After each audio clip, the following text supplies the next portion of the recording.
Bom, uma vez que nós temos isso, então nós podemos começar, de certa forma, a descrever talvez a figura mais simples para nós aqui nesse.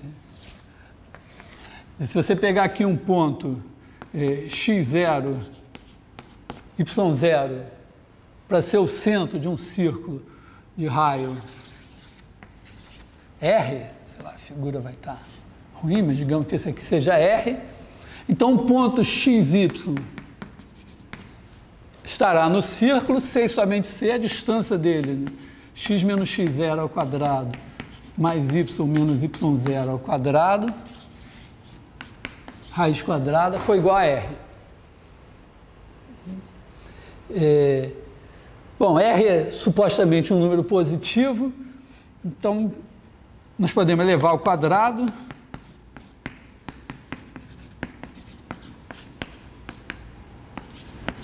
como R é positivo, isso aqui vai ser equivalente a isso. Então isso é, quer dizer, essa figura geométrica que é dada pelo círculo, ela é também descrita no plano virtual, em termos de coordenadas, por essa equação. Significa que, se nós quisermos desenhar um círculo, ou pelo menos saber, isso aqui é um critério, né? Saber quais são os pontos do plano que pertencem a esse círculo aqui. Bom, pega as coordenadas dele, testa na equação, se satisfizer, tá, se não satisfizer, não tá. Pensando um pouquinho mais, quer dizer, se em vez de dar R2 der menos, está dentro, se der mais, está fora. Até esse detalhe a mais. Inclusive, bom, temos agora, sei lá, se nós tivermos um computador, para traçar um círculo nada é melhor que um compasso, mas digamos que a gente está no computador,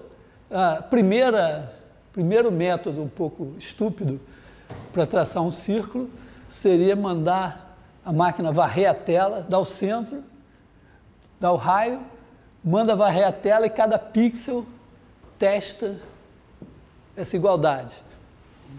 Com um pequeno erro, claro, porque senão tem chance de ninguém estar no círculo, né? Mas, do ponto de vista, sei lá, pensando em termos exatos, isso daqui dá a equação do círculo. Bom, engraçado, de certa forma, eu acho que a equação do círculo é mais simples do que a da reta, uma vez que a gente mediu a distância, né? Embora a da reta seja mais elementar, talvez. A gente pode também pensar assim, né? Dá 2 pontos, P0, tá assim, P1, queremos descrever a reta passando por P0 e P1 em coordenadas. Bom, essa reta pode ser vertical. Se ela for vertical, ela é descrita pela coordenada x de todos os pontos da vertical, né? Quer dizer, essa reta aqui, se todo mundo tem a primeira coordenada A, então é isso que caracteriza a nossa reta, né? X igual a A é a equação que caracteriza essa reta. Ou, sei lá, B aqui, Y igual a B, caracteriza essa reta. Fora isso, a gente pode fazer alguma coisa assim também, né? Quer dizer, fazer uma semelhança de triângulos. Pegar aqui um ponto XY, chamar esse aqui de X1, Y1, esse aqui de X0, Y0. Observa que eu já estou assim, com uma certa intimidade, né? Eu estou dizendo que o ponto P0 é igual ao x0, y0. Na verdade, o P0 seria um ponto do plano geométrico, o x0 e y0 é um par ordenado de números reais, mas eu já estou confundindo os dois. Vou chamar esse aqui de P. Bom, então aqui a gente faz uma semelhança de triângulos, né? Vamos ver quais são os sinais nesse caso daqui, né? Mas seria y0 menos y é esse tamanho daqui, dividido por x menos x0 é esse tamanho daqui, isso aqui vai ser igual a y0 menos y1 dividido por x1 menos x0. Bom, isso aqui é um número, na verdade, né? Porque aqui, supostamente, nós conhecemos P0 e P1. Então, conhecemos x0, y0, x1, y1. Esses caras estão dados. Então, dados esses caras, a gente diz, esse cara daqui é um número m. E aí a gente vai ter y0 menos y igual a m x menos x0. Não sei se esse m é o m, não é o m, talvez, coeficiente angular da reta.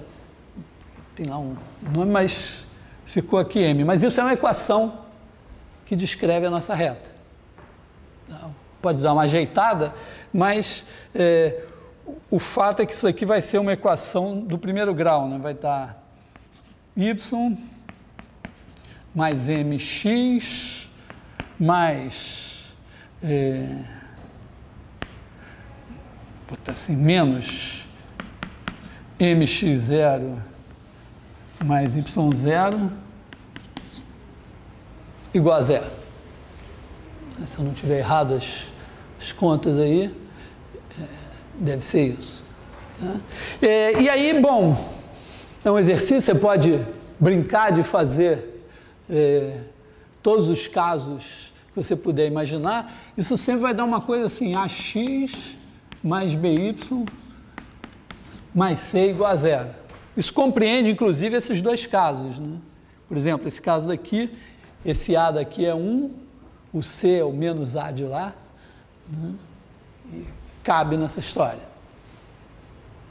Então, bom, já tem uma coisa interessante, é o seguinte, retas podem ser sempre dadas por equações do primeiro grau. Círculos podem ser dados sempre por equações do segundo grau. Então, a gente pode, talvez, fazer um primeiro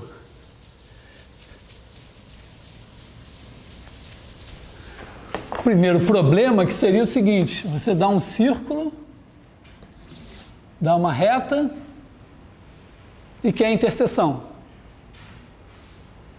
Do ponto de vista geométrico, a gente olha e diz, bom, a interseção no círculo com uma reta tem dois pontos, com muita sorte ou azar, um ponto nesse tangenciar, ou então nenhum ponto.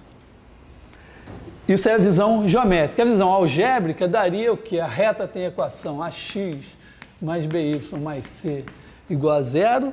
O círculo tem a equação x menos x0 ao quadrado mais y menos y0 ao quadrado igual a R2. E um ponto na interseção tem que satisfazer essas duas equações. Então, você precisa de pares ordenados x e y que satisfaçam as duas equações. E, bom, o mínimo de álgebra diz, bom, aqui você tira o valor de x ou de y nessa equação, dependendo do caso, substitui nessa, vai ter uma equação de segundo grau,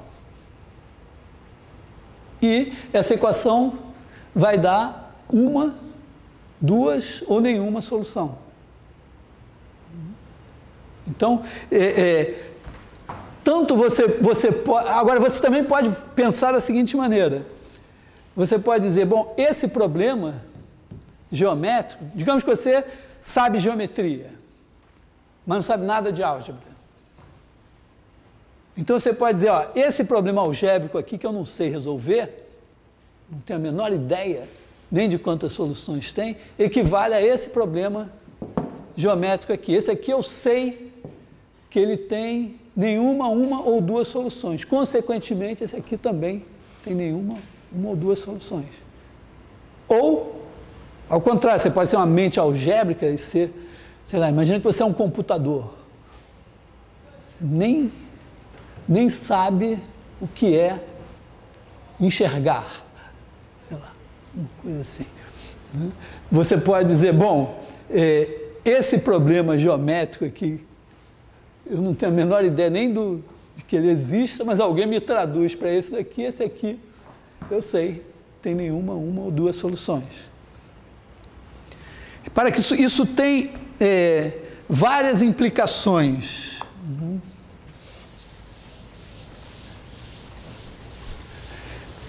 Várias implicações.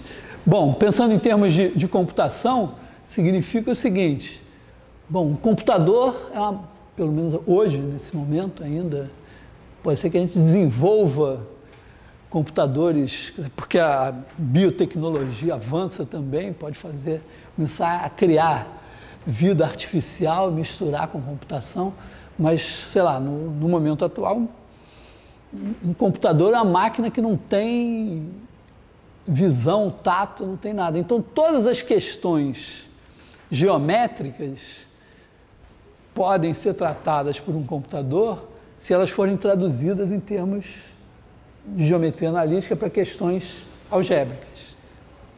É mais ou menos claro, né, que tudo que a gente tem hoje de computação gráfica passa por aí.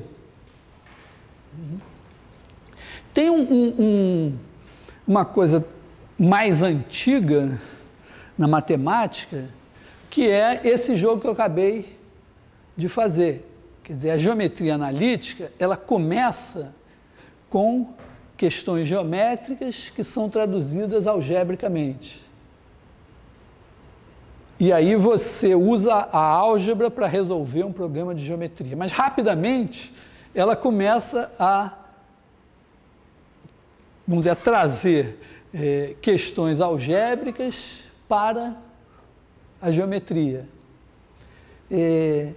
E a gente passa a ter uma interação que é do seguinte tipo: você pode, vamos dizer, pensar assim, problema geométrico, né?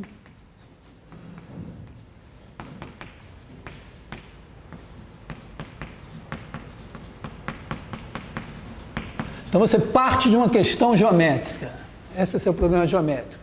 Aí o que você faz? Você faz uma tradução algébrica.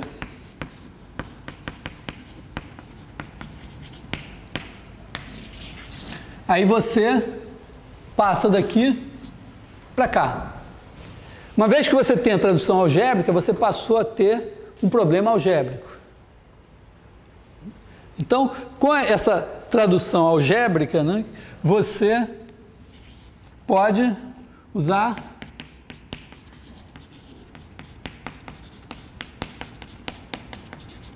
ferramentas algébricas.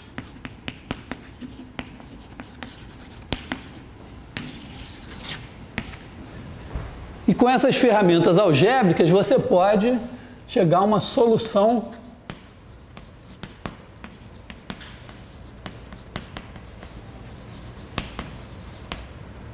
algébrica. E essa solução algébrica pode ter uma interpretação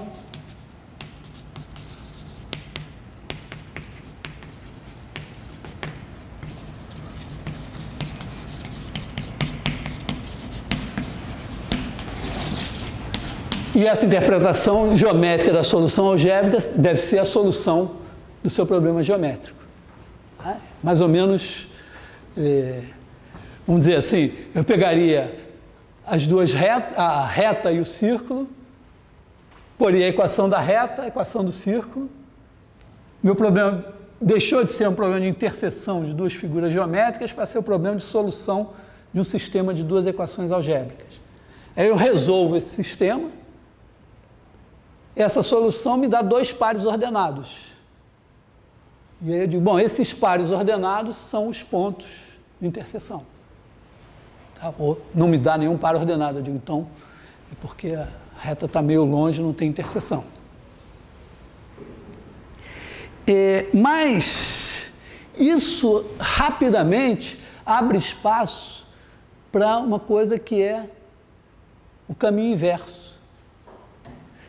Às vezes a gente tem um problema algébrico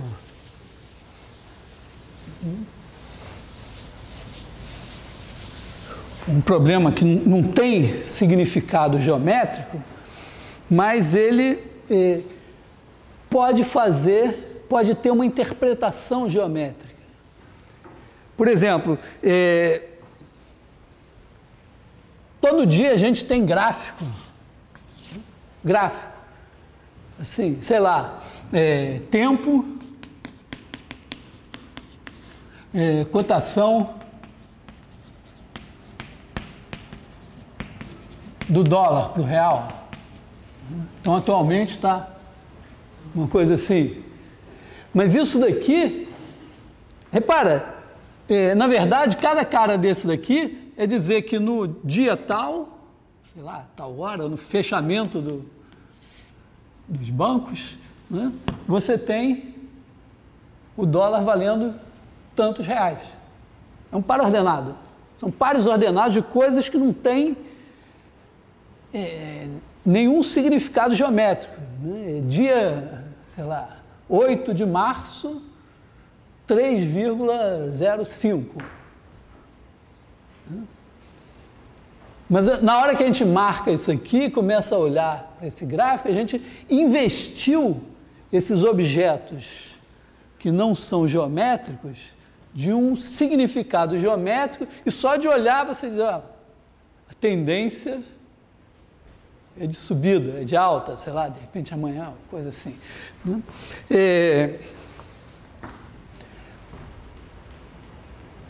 Tem, sei lá, diversas situações assim. Um exemplo que vamos dizer, vai ser muito importante no curso de cálculo é o seguinte: você está procurando o maior valor de uma determinada função. Então, primeira coisa, função, né? Você pega função, quer dizer, tem uma grandeza que é numérica, então você chama os valores possíveis daquela grandeza de x. Tem uma outra grandeza numérica y, os valores possíveis são y, mas y não está livre, y e x não existem de maneira independente, quer dizer, a cada valor de x corresponde um único valor de y. Então você vai lá e marca e faz um gráfico da sua função. Aqui são x e aqui y é igual a f de x. Tá? Agora,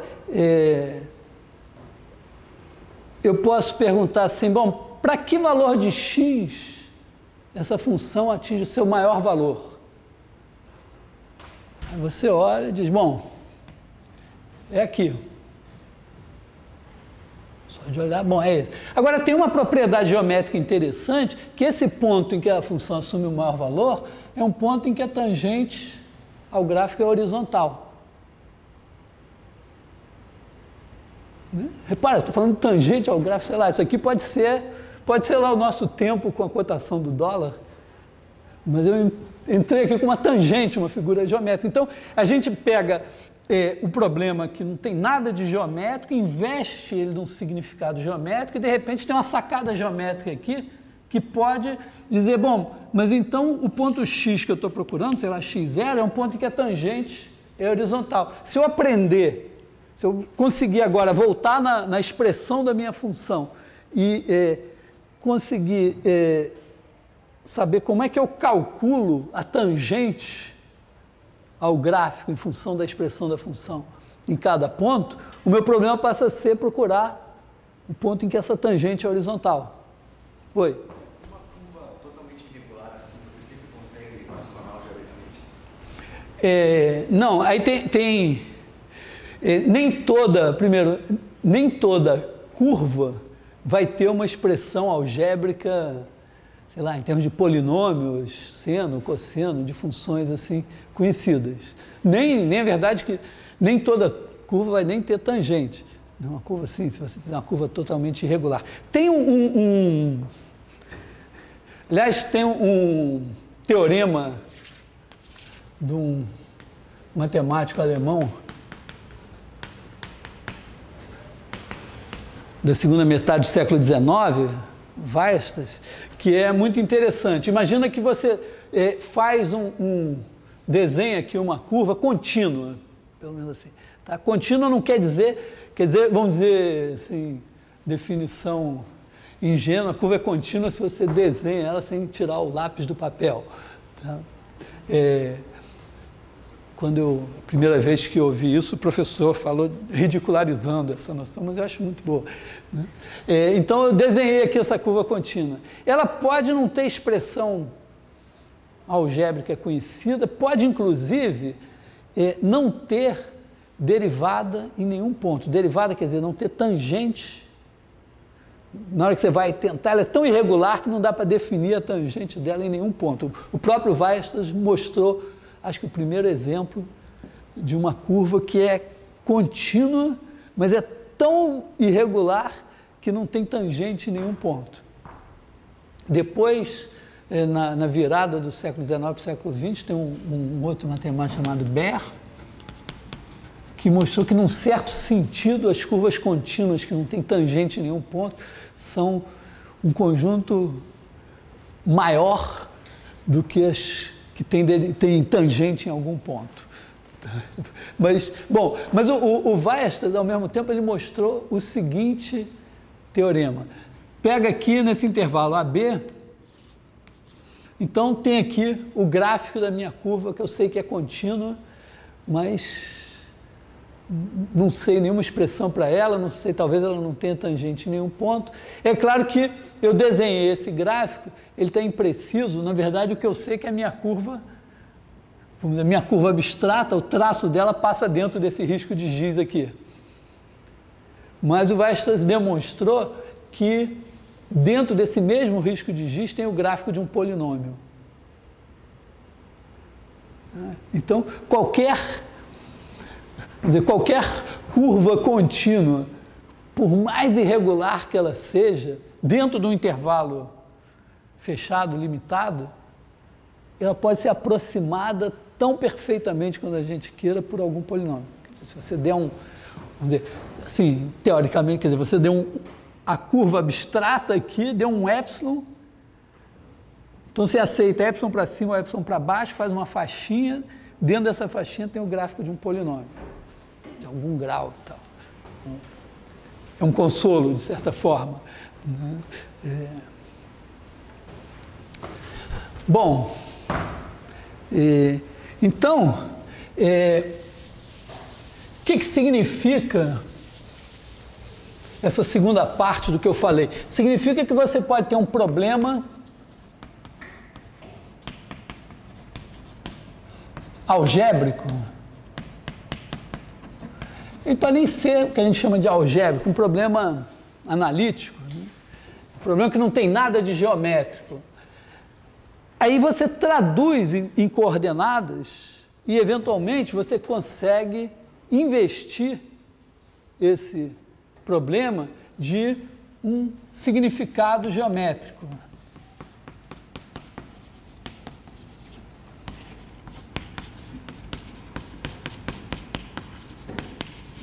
Que pode ser uma interpretação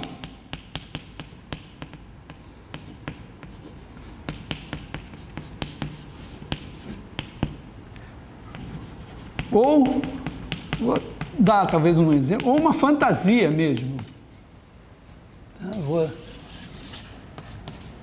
E aí, uma vez que você tem um significado geométrico, você olha para esse problema com os olhos, vamos dizer assim, né? Um problema algébrico, você pode tratar dele cegamente, sem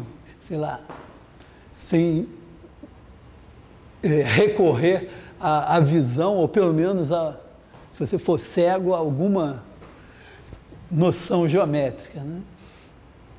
Uma vez que você tem isso, você pode ter a intuição geométrica, a visão, alguma coisa pode orientar você a ter uma sacada. Isso aqui pode gerar vamos dizer, vou colocar aqui mesmo intuição.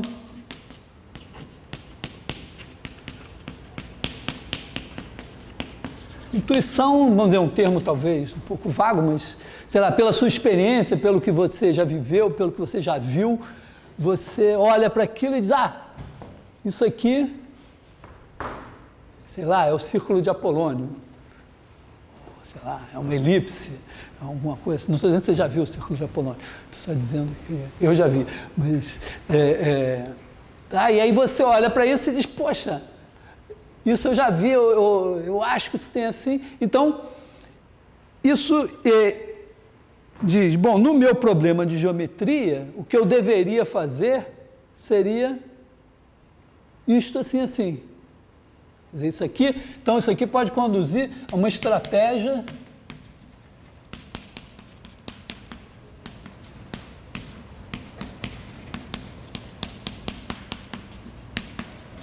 geométrica. Essa estratégia geométrica pode, vamos dizer, dar uma solução geométrica que depois você interpreta como solução algébrica, ou simplesmente ela pode se traduzir, quer dizer, os passos geométricos que você teria que dar podem se traduzir em passos algébricos.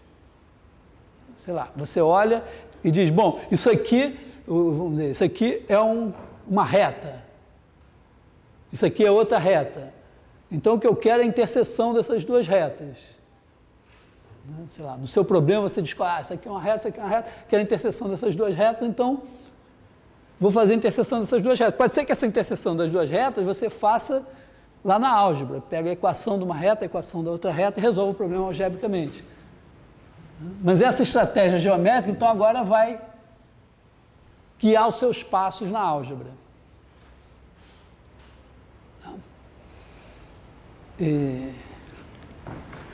Então, o nosso curso vai estar girando muito em torno disso.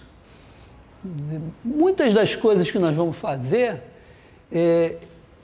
elas vão estar ligadas à geometria mesmo, né? Coisas no plano, no espaço, estudar geometria, cônicas, planos e coisas assim.